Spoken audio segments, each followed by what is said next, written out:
할렐루야. 우리 참좋은 가족들 오랜만입니다. 근 2달 정도 우리가 비대면 예배로 해서 얼굴을 뵙지 못했는데 이렇게 오늘 함께 제한적이지만 함께 예배 현장에 참석할 수 있어서 또 여러분을 뵐 수 있어서 너무나 감사하고 반갑습니다. 2층에 또 분이엘홀에서 예배하시는 분들 또 4층에 예배하는 분들 다 있을 텐데요. 다 같이 우리 서로 옆에 계신 분과 이렇게 손을 흔들어서 사랑합니다, 반갑습니다, 축복합니다 이렇게 서로 인사를 하시겠습니다. 반갑습니다, 축복합니다. 네, 고맙습니다. 저는 오늘 마태 11장 말씀을 통해서 쉼이 필요한 사람들 이런 제목으로 여러분과 함께 말씀을 나누도록 하겠습니다. 오늘 본문은 하나님의 위대한 초대장이라고 불려지는 아주 유명한 구절입니다. 수고하고 무거운 짐진 자들아 다 내게로 오라. 내가 너희를 쉬게 하리라. 우리에게 아주 친숙한 예수님의 말씀이죠. 이 말씀을 묵상하다 보면 구약성경 이사야 55장 1절 이하의 말씀이 자연히 떠오릅니다. 구약성경 이사야 55장에 보면은 오라 너희 목마른 자들아 물로 나오라. 돈 없는 자도 오라. 너희는 와서 사 먹되 돈 없이 값없이 와서 포도주와 저주 사라. 너희가 어찌하여 양식 아닌 것을 위하여 은을 달아주며 배부르게 못할 것을 위하여 수고하느냐. 너희는 내게 나와 들으라. 그리하면 너의 영혼이 살리라. 세 번역에는 너의 마음이 즐거울지로다. 이렇게 되어 있습니다. 주전 700년경에 이사야 선지자의 입술을 통해서 주신 이 하나님의 초대가 700년 지나서 예수 그리스도 예수님에 의해서 이루어진 것입니다. 예수님께서 아마도 이 말씀을 하실 때 수고하고 무거운 짐진 자들아 다 내게로 오라 이 말씀을 하실 때 아마도 구약성경 이사야서에 있는 이 말씀을 떠올리셨을 거라고 저는 생각합니다. 여러분 예수님의 눈에 비친 그 당시에 사람들은 모두 한결같이 수고하고 무거운 짐을 지고 있는 사람들이었습니다. 그리고 모두 쉼이 필요한 사람들이었습니다. 오늘 우리는 지금 누구도 예상하지 못했던 어려운 상황들을 겪고 있습니다. 코로나로 인해서 또 그로 인해서 발생하는 여러 가지 경제적인 문제, 여러 가지 어려움을 우리가 겪고 있습니다. 그러면서 우리 모두 무거운 짐을 지고 힘들어하고 있습니다. 소위 코로나 블루가 점점 짙어지고 있습니다. 아마 지금 예수님께서 이런 우리를 보신다면 예수님의 눈에 우리가 어떻게 비춰질까요? 2000년 전과 지금은 세상이 너무나 많이 달라졌습니다. 인간의 지식과 인간의 기술은 엄청나게 확장되었고 인간의 삶은 너무나도 편리해졌습니다. 하지만 인간의 삶의 본질은 2000년 전이나 지금이나 달라진 게 없습니다. 여전히 우리의 삶은 피곤하고 무거운 짐을 지고 있고 우리에게는 쉼이 필요합니다. 사람들은 본인의 짐만 힘들고 무겁다고 생각하기가 쉽습니다. 가령 가난한 분들은 생각하기를 부자는 무거운 짐이 없을 거라고 생각하죠. 하지만 부자의 짐이 종류는 달라도 무게는 똑같습니다.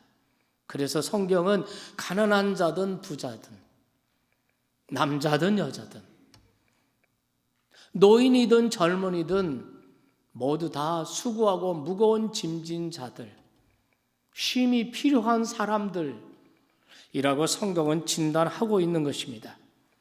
이렇게 모든 사람이 수고하고 무거운 짐을 지고 사는데 도대체 그 삶의 고단함과 무거운 짐은 도대체 어디서 온 것입니까? 어떤 사람들은 그것이 인간의 운명이고 숙명이고 그것이 인간의 그 모습이라고 이렇게 얘기를 합니다. 어떤 사람은 그게 팔자라고 합니다. 또 어떤 사람들은 그것을 하나님께서 주셨다라고 오해합니다. 하지만 그렇지 않습니다. 그것은 우리의 죄로부터 왔습니다. 우리가 하나님을 떠났기 때문에, 우리가 하나님 앞에 죄를 지음으로 말미암아 우리의 삶에 절망과 아픔과 슬픔과 고통과 사망이 오게 된 것입니다. 우리가 감당하기 어려운 삶의 무게와 고통이 우리에게 임한 것입니다. 그런데 여러분 아세요? 놀라운 것은 하나님께서는 그러니 그건 내 책임이다. 내가 죄를 지었으니 네가 감당해야 하는 거야 라고 정죄하시며 물러나 계시지 않고 있다는 것입니다. 하나님은 마음 아파하십니다. 그 수고하고 무거운 짐을 어떻게 해서든 벗겨주시기 원하십니다. 그분은 어떻게든 도와주시기를 원하십니다. 그래서 하나님이 사람의 몸을 입고 이 땅에 오셔서 수고하고 무거운 짐진 사람들, 정말 쉼이 필요하고 안식이 필요한 사람들을 초대하신 것입니다. 예수님 당시 사람들은 어떤 삶을 살았기에 예수님께서 수고하고 무거운 짐진 자들이라고 말씀하시는 걸까요? 예수님 당시 사람들이 메고 있던, 지고 있던 무거운 짐은 어떤 짐이었을까요? 첫째로 그들은 먼저 율법의 수고와 죄책의 무거운 짐을 지고 있었습니다. 여기 수고하고 무겁고 이 원어의 뜻을 찾아서 연구해 보니까 수고하고는 스스로 많은 일들을 해서 계속해서 피곤하고 지쳐 있는 상태를 말하는 것이고, 무거운 짐진 자, 이 말은 타인에 의해서 무거운 짐이 부과돼서 그런 채로 계속해서 한 번도 쉰 적이 없이 계속해서 무겁게 고달파하는 이런 상태를 가리키는 것입니다. 시제가 그렇게 되어 있습니다. 언젠가부터 시작해서 지금도 계속해서 인간은 수고하고 무거운 짐을 진 자들이라고 말합니다.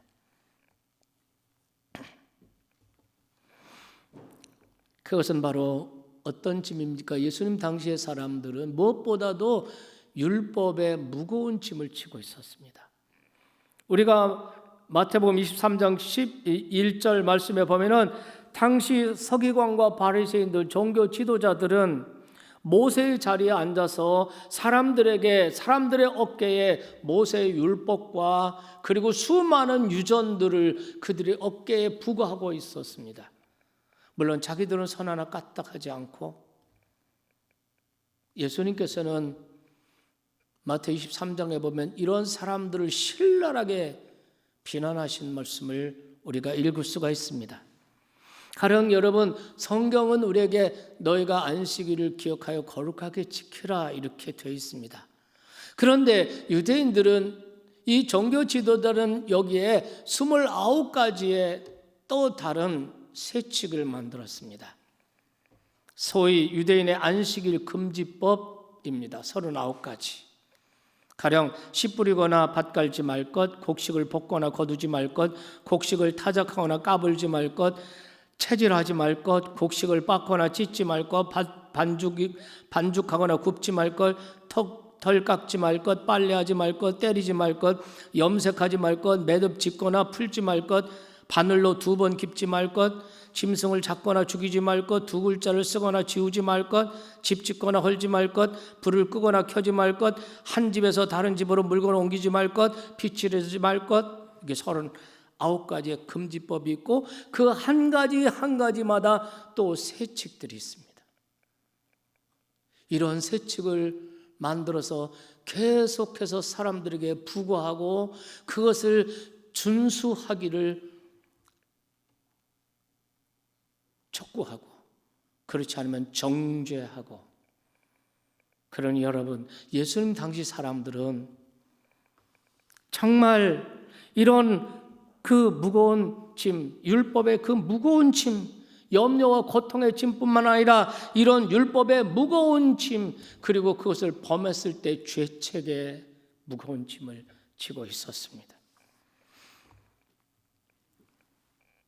또 하나, 그들에게는 목자다운 목자가 없었습니다.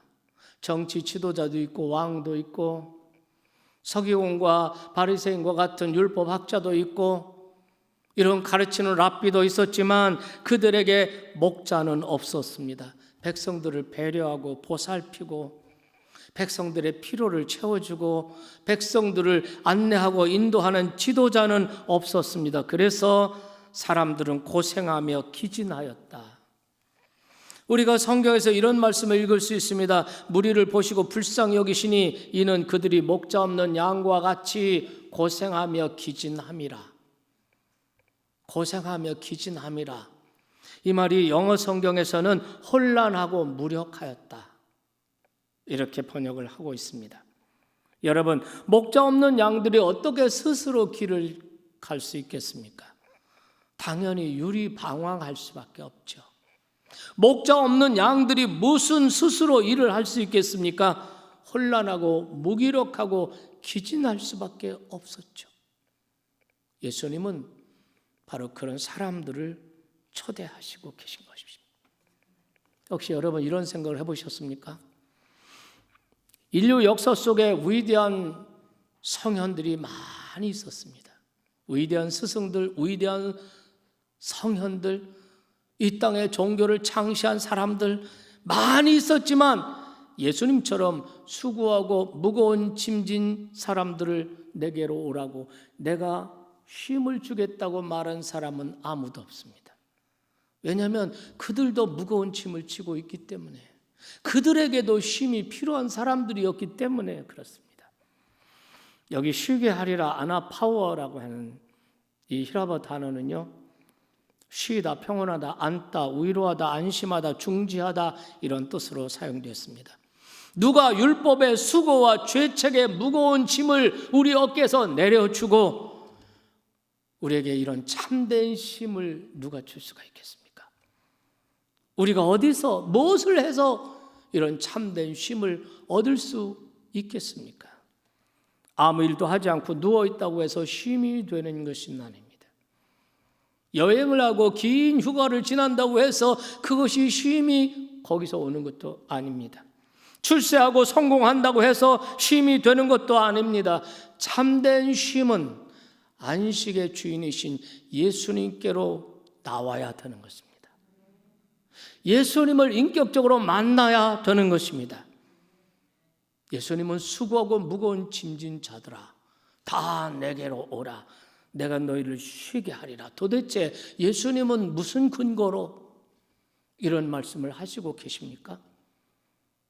세상의 위대한 성현들, 종교의 창시자들, 영웅호걸 그 누구도 이런 말을 못했는데 예수 그리스도 나사렛 목수의 아들 예수님은 도대체 무슨 근거로 수고하고 무거운 짐진 자들아 다 내게로 오라, 내가 너에게 쉼을 주라. 도대체 어떻게 책임지시려고? 도대체 그분은 누구시기에 어떤 근거로 이런 말씀을 하시는 겁니까? 그분은 누구십니까? 마태복음 28장에 그분은 이렇게 말씀하십니다. 하늘과 땅의 모든 권세를 내게 주셨으니 라고 말씀하십니다. 그리고 또 이렇게 말씀하십니다. 그러므로 인자는 안식일의 주인이니라. 이 말씀을 믿으면 예수님의 초대에 응하는 것입니다. 그러나 이 말씀을 믿지 못하면 예수님의 초대를 받고도 응하지 못하는 것입니다. 우리가 예수님의 비유 중에 큰 잔치의 비유가 있습니다. 누가복음 14장에 나오는 비유죠. 어떤 사람이 큰 잔치를 열어놓고 기름진 음식을 많이 차려놓고 많은 사람들에게 초대장을 보냈습니다. 그런데 초대를 받은 사람들이 한결같이 이 핑계 저 핑계로 잔치에 가지 못하겠다고 말했습니다. 나는 밭을 샀으니 지금 나가봐야 하겠습니다. 나는 소 10마리를 샀는데 지금 나가서 테스트를 해봐야 하겠습니다. 나는 결혼했으니 집을 비울 수가 없습니다. 이러면서 다 거절을 한 것입니다. 여러분, 밭을 샀으면 왜 꼭 그날 밭에 나가봐야 됩니까? 왜 소를 샀으면 왜 또 그 잔치하는 그 시간에 또 테스트를 해봐야 합니까? 이런저런 핑계로 잔치의 초대를 거절한 것입니다. 큰 잔치를 열어놓고 모든 먹을 것과 마실 것을 준비해 놓은 그 주인의 입장은 어떨까요? 얼마나 안타까울까요? 얼마나 안타깝겠습니까? 여러분, 그래서 예수님께서는 오늘 본문 읽은 25절에 보면 예수님께서 이런 탄식을 하십니다. 하늘을 우러러 기도하시면서 천지의 주제이신 아버지요, 이것을 지혜롭고 슬기 있는 자들에게는 숨기시고 어린아이들에게는 나타내심을 감사하나이다 그랬습니다. 지혜롭고 슬기 있는 자, 나는 똑똑하고 나는 잘났다고 스스로 자부하는 사람들, 이런 사람들에게는 숨기시고 어린아이들에게는 나타내셨다는 거죠. 이 어린아이들은 도대체 누구일까요? 나이가 어리고 순진하고 뭘 모르는 이런 사람들을 말할까요? 그렇지 않습니다. 27절에 예수님이 이렇게 말씀하십니다. 이 사람들은 아들과 아들의 소원대로 계시를 받은 자들이라고 말합니다. 이 계시란 말은 하나님 스스로가 자신을 드러내시는 것을 말합니다. 아들이신 예수 그리스도, 성자 예수님, 성자의 소원대로 하나님 스스로가 하나님 자신을 드러내서 알게 한 사람만 초대에 응하는 것입니다. 세상에 아무리 지혜롭고 지식이 많은 사람이라도 이런 사람들은 이 초대를 응할 수가 없습니다. 어리석어 보여요. 시간 낭비처럼 보여요. 믿어지지 않아요. 그런데 하나님 스스로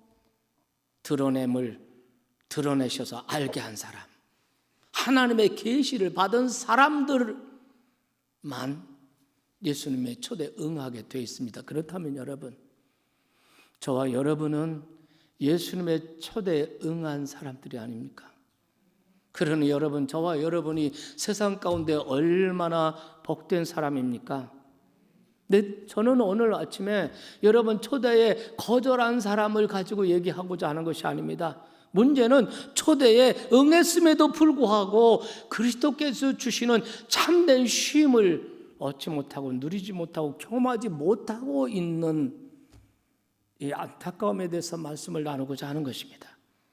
평생 교회를 생활을 하지만 그리스도께서 주시는 평안과 안식을 누리지 못하는 사람들이 교회 안에 있다는 겁니다. 우리는 이런 생각을 하죠. 우리가 하나님을 믿고 교회를 나와서 예수님 믿으면, 또 예배를 하고 설교를 듣고 찬양을 부르고 기도를 하면 마음에 위안이 되고, 이런 종교적 차원의 위안, 평안, 이런 것을 아마 예수님이 말씀하신 거로구나, 예수님이 주시겠다는 쉼이 이런 것인가? 내가 너에게 평안을 주노라 한 그 평안이 이런 것인가? 라고 생각을 하죠. 저도 그렇게 생각을 했었습니다. 그게 하나님이 주시는 위안, 종교적인 위안, 종교적인 평안, 아마 그것이 주님이 약속하신 쉼이로구나, 이런 정도로 생각했는데요. 여러분, 제가 성령 세례를 받을 때 정말 제 인생에서 가장 힘들고 어렵고 절망적이고 캄캄한 그때 성령 세례를 받고 나니까 내 마음에 하나님의 평강이 찾아오고 하나님의 기쁨이 오고 하나님의 안식과 쉼이 오는데, 내가 지금 전까지 내가 예수를 믿고 교회를 다니니까 이 종교적으로 안심이 되고 평안하고 위안이 되고 뭐 이런 얘기가 아니었습니다. 전혀 그런 얘기가 아니었어요. 여러분, 지난주에 인생의 마라에서라는 제목으로 말씀을 여러분과 함께 나눴습니다. 이 광야 같은 세상에는 마라가 있어요. 그런가 하면 엘림도 있어요. 광야도 있어요. 이 광야 생활 끝나면 가나안 땅, 하나님의 나라 천국에 들어갈 겁니다. 그런데 여러분, 어디가 광야고 어디가 가나안 복지입니까? 어디가 마라고 어디가 엘림입니까? 하나님과 함께 하는 곳입니다. 하나님과 함께 하면 마라가 엘림이 되는 거고요. 광야도 가나안 복지가 되는 겁니다. 그런데 여러분, 도대체 이 사람들 어떤 사람들이에요? 예수님을 믿고 교회를 다니고 신앙생활을 하는데 예수님이 약속하신 그 쉼과 안식을 얻지 못하고 누리지 못하는 사람들은 어떤 사람들입니까? 이 사람들은 머리로는 믿지만 마음으로 믿는 사람들이 아니에요. 이 사람들은 예수님을 믿지만 자신의 삶을 온전히 그리스도께 의탁하지 못하는 사람들이에요. 이런 사람들은 예수를 믿어도 진정한 쉼을 누릴 수가 없습니다. 이런 크리스천으로 산다는 것은 정말 너무나도 안타까운 일이 아닐 수가 없습니다. 그래서 예수님께서는 수고하고 무거운 짐진 자들아, 이 초대에 응한 사람들에게 예수님이 다시 두 번째 초청을 하십니다. 나는 마음이 온유하고 겸손하다. 나의 멍에를 메고 내게 배우라. 그러면 너희가 쉼을 얻으리라. 내 멍에는 쉽고 내 짐은 가벼움이라. 이렇게 말씀하십니다. 수고하고 무거운 짐진 자들아 다 내게로 오라는 것이 예수님의 첫 번째 초청이라고 하면은 예수님의 두 번째 초청은 나의 멍에를 메고 내게 배우라는 것입니다. 여러분, 멍에가 무엇입니까? 소의 목에 이렇게 걸고 그래서 짐과 연결해서 그것을 끌게 하는 나무 도구죠. 사진 한번 보시겠습니까?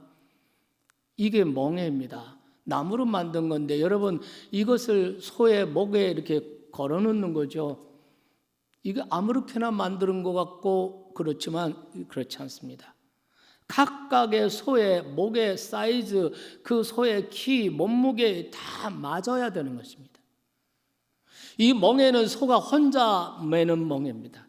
그러나 어떤 멍에는 둘이 같이 매는 멍에도 있습니다. 이 사진을 보세요.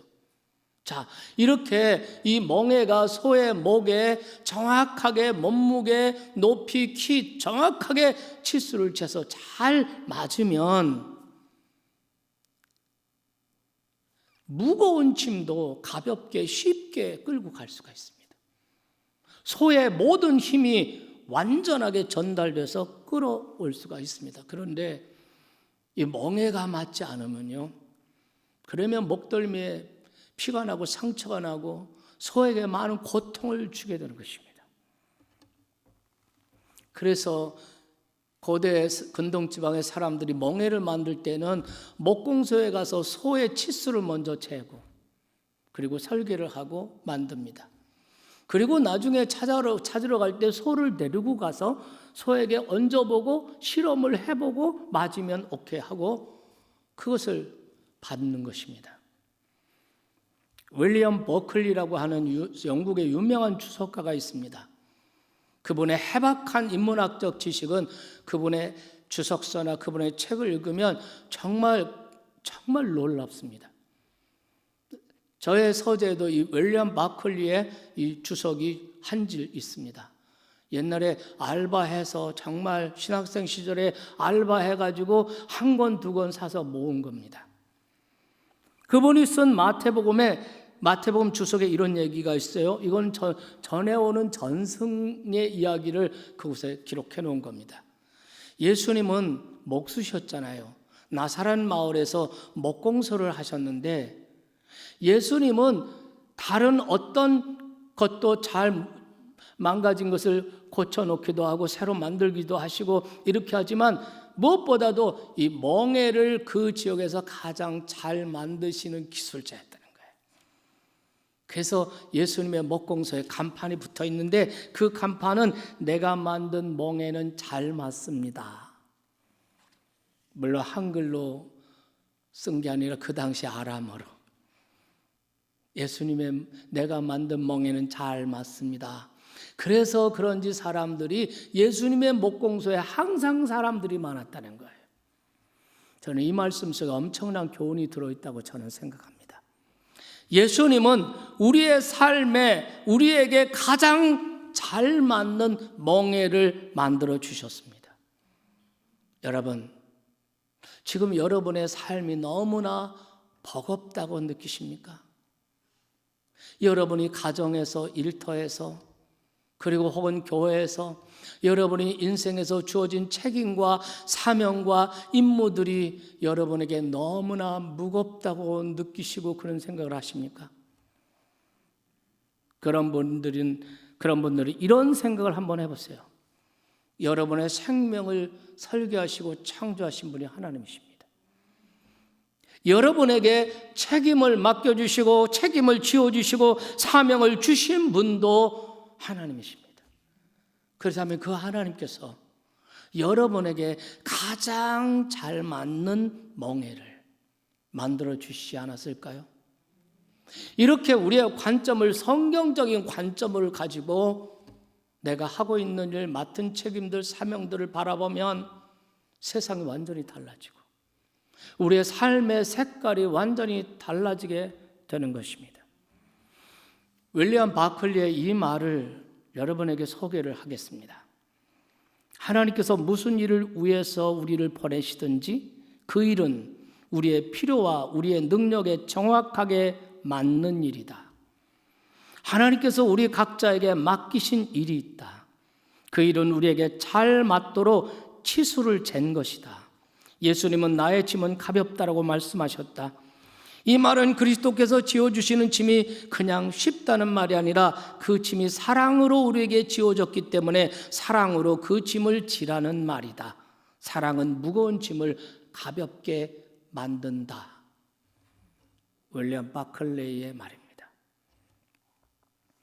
어떤 여행사가 런던에서 남서쪽으로 에딘버러, 스코틀랜드 에딘버러까지 약 400마일을 여행을 하는데 그 여행을 그 400마일이나 되는 거리를 가장 빨리 지루하지 않게 가는 방법을 찾아내는 사람들에게 상을 주겠다고 광고를 낸 것입니다.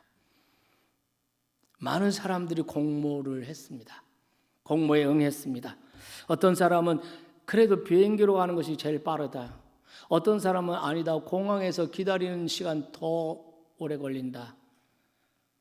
승용차로, 자동차로 가는 것이 빠르다. 아니다. 가다가 사고 나고 가다가 길이 막힐 수 있으니 기차가 좋다. 지금도 런던에서 에딘버러까지 그 야간 버스가 있어요. 11시에, 밤 11시에 타면 아침 7시에 에딘버러에 도착을 합니다. 이렇게 여러 가지 그 응모를 냈습니다. 그런데 그 여행사에서 1등으로 뽑은 답이 무엇인지 아십니까? 사랑하는 사람과 함께 가는 것이 답이었습니다. 그렇습니다.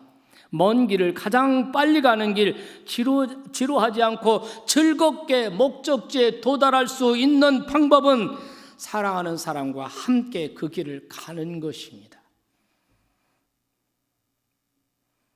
사랑하는 여러분, 우리의 책임이 무거운 것이 아닙니다. 아까도 말씀드렸지만은 아무리 광야라도, 아무리 수르 광야라 할지라도 하나님이 동행하시면 그곳이 엘림입니다. 아무리 척박한 광야라도, 그런 삶의 현장이라 할지라도 하나님이 불기둥과 구름기둥으로 동행하시는 그 40년이 모세에게는 젖과 꿀이 흐르는 땅이었습니다. SF 애덤스라는 여인이 있습니다. 사라 플러 애덤스라는. 이 여인은 영국에서 1805년에 유명한 정치가의 둘째 딸로 태어났습니다. 아주 미모가 빼어나고 그 당시 영국에서 아주 유명한 명성을 날리던 여배우였습니다. 그런데 이 여인에게 어느 날 그만 폐결핵이 찾아왔습니다. 각혈을 하고 얼굴이 수척해지고 아름다움이 다 망가지기 시작하고 모든 세상의 꿈은 다 포기할 수밖에 없었습니다. 그 어머니가 병으로 세상을 떠난 모습을 봤습니다. 하나뿐이 없는 그 자기 언니가 폐결핵으로 각혈하다가 죽는 것을 지켜본 사람입니다. 그러니 두려움이 엄습하기 시작했습니다. 지난날 자기가 꿈을 꾸었던 그 화려한 세상의 꿈, 아름다운 미모, 그것이 생각이 나면 오히려 더 큰 상처가 됩니다. 그렇게 절망 속에서 지내던 어느 날 그녀는 마음의 위안을 얻기 위해서 성경을 펼쳤습니다.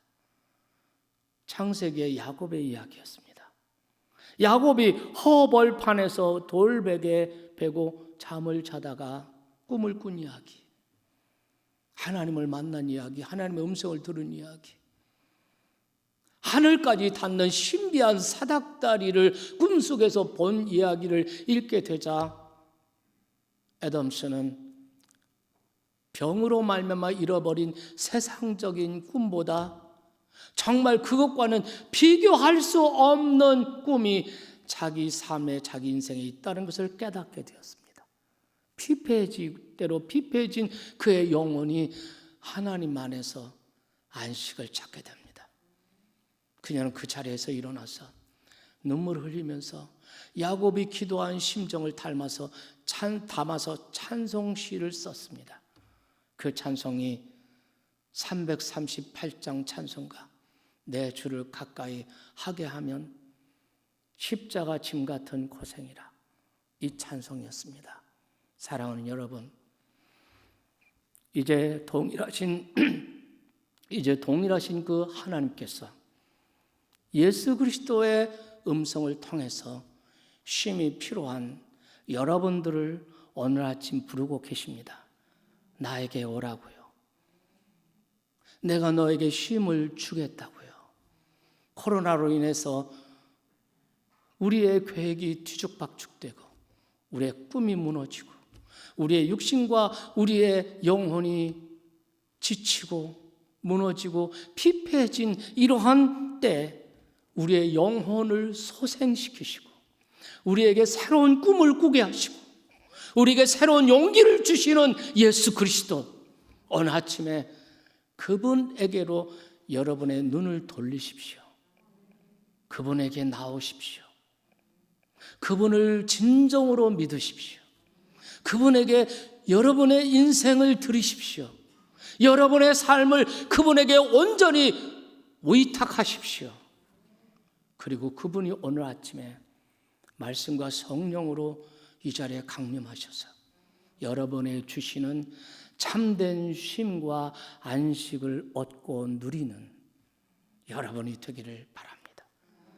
마라도 하나님과 함께하면 엘림이고요, 광야도 하나님이 함께하면 그것이 적과 꿀이 흐르는 가나안 땅입니다. 이 코로나의 어려운 이 시기도 하나님과 함께하면 쉽고 가볍습니다. 여러분 직장에서의 책임들, 자녀를 향한 책임들, 가정에 대해서 짊어진 책임들, 여러분의 일터, 여러 사업 현장에서 많은 무게와 스트레스, 여러분 주님께서 주시는 멍에는 우리에게 너무나 잘 맞는, 또 우리에게 필요한, 우리의 능력에 딱 맞게 주신 것을 믿으시기 바랍니다. 그리고 그 멍에를 잘 짊어지고 주님을 따라가면서 주님을 배우는, 그래서 진정한 쉼을 누리는 우리 참 좋은 가족들이 다 되시기를 주님의 이름으로 축원합니다.